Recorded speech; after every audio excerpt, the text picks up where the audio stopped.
June 1816. Across Europe and America, summer never arrives.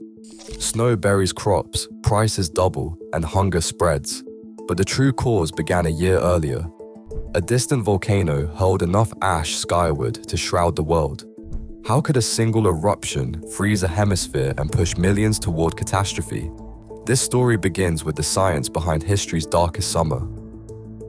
In April 1815, Mount Tambora erupted on the island of Sumbawa, releasing more than 20 cubic miles of ash and gas into the atmosphere. The force of the explosion was so great that it stripped nearly half the mountain away. Lighter particles and sulfur gases climbed high into the stratosphere, where they formed a vast veil of sulfate aerosols. This invisible cloud, stretching across continents, scattered and absorbed sunlight before it could reach the Earth's surface. For months, the sky took on a hazy, muted quality. Sunlight dimmed, and global land temperatures dropped by nearly 1 degree Celsius. The world's weather patterns shifted as this stratospheric shield reflected solar energy back into space, setting the stage for a year when summer would never arrive. Ice cores from Greenland and Antarctica record a sharp spike in sulfate levels beginning in 1815, a physical trace of Tambora's eruption sealed within the polar ice. These layers show that atmospheric sulfate concentrations soared to more than double typical background levels, confirming a sudden and dramatic increase in global aerosol load. Scientists estimate that the optical depth, the measure of sunlight blocked, reached at least 0.2, enough to dim daylight worldwide. Confirmed. Instrumental records and tree ring data from the northern hemisphere reveal the coldest summer in centuries, with average land temperatures falling by nearly 1 degree Celsius. The cooling was amplified by the Dalton minimum, a period of unusually low solar activity, already depressing temperatures since the 1790s. Together, these independent records leave little doubt.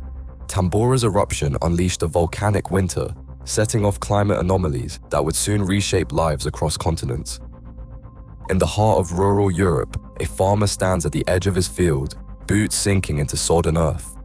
All spring, rain has battered the countryside, turning furrows into muddy channels and drowning the young shoots. By June, instead of warm breezes, a chill lingers in the air. Wheat and rye rot in place, their stalks bent and blackened. Potatoes, once a reliable staple, wither before they reach maturity. In a diary from a small German village, one entry reads, "The fields are water, the bread is gone. Children grow thin as cupboards empty, and meals shrink to broth and scraps. Families gather at dusk, counting what little remains and debating how to stretch it through the weeks ahead." The promise of harvest has vanished, replaced by hunger and a creeping fear. In these villages, the disaster is not measured in lost profit, but in empty stomachs and the slow, quiet despair of a summer that never arrived. Across Europe, the rhythm of rural life depends on the harvest. In 1816, that rhythm collapsed. Wheat yields across the continent fell to levels unknown in living memory. In some regions, harvests dropped by almost half compared to the previous year. Fields that once promised abundance offered only patchy, stunted grain. Reports from Prussia, France, and Britain describe barns left nearly empty at the end of the season. In the German states, parish records show that the wheat crop was so poor, communities faced shortages before winter even began. The problem was not isolated to a single valley or country. Cold and rain stretched from Scotland to the Balkans, cutting production everywhere. The shortfall rippled outward, breaking the link between countryside and city. Millers stood idle for lack of grain. Bakers rationed what little flour they could find. With each failed harvest, the pressure on markets and towns grew sharper, setting the stage for unrest as the year wore on. In city markets across Europe, the disaster took on a new shape. The price of grain doubled within months, driving a wedge between hunger and survival. At the Norwich market in East Anglia, crowds gathered before dawn, desperate for bread, as rumors spread that shipments had been diverted or hoarded. The market magistrate, pressed by angry vendors and frightened townspeople, struggled to maintain order. In May and June, riots broke out in towns like Ely and Littleport. Bakers' stalls were overturned, granaries raided, and shop windows smashed. Authorities called in the militia to restore control, but the anger was not easily contained.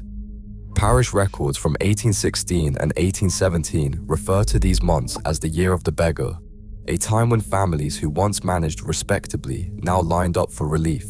The magistrate's ledger, once filled with routine fines and market fees, became a catalogue of emergency rations and riot reparations. In the city, the failed harvest was measured not in empty fields, but in unrest, hunger, and the uneasy silence that followed the mobs. In early June, the hills of Vermont and New Hampshire disappeared beneath 20 inches of snow. The calendar read summer, but the world outside felt like January. At dawn, a New England farmer stepped from his cabin to find his fields blanketed white, corn shoots buried, and livestock huddled against the cold. Each morning brought new frost, and by night, water left in buckets froze solid. Oats, once a staple crop, withered in the ground.